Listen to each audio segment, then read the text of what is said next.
கட்டிடங்கள்லேயே அரச செடி சின்ன சின்னதாக வளர ஆரம்பிக்கும்.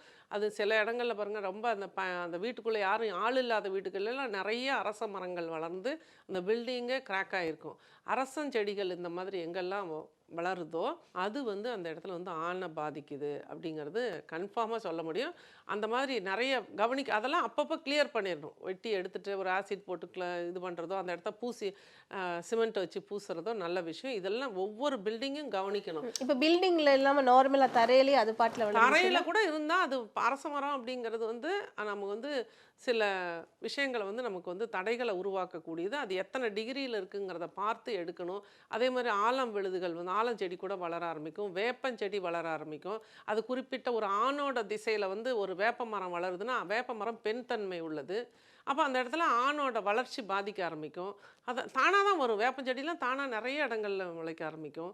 அப்போ அந்த வீட்டில் உள்ள பிரச்சனைக்கு தகுந்த மாதிரி வீட்டில் செடிகளும் தானாக வளரும். அப்போது அதை புரிஞ்சுக்கிட்டு அதெல்லாம் கரெக்ட் பண்ணிக்கணும். அதுக்கு தான் வாஸ்து பார்க்கறது. இதனால தான் பிளான் வச்சு வாஸ்து பார்க்கறது இல்லை.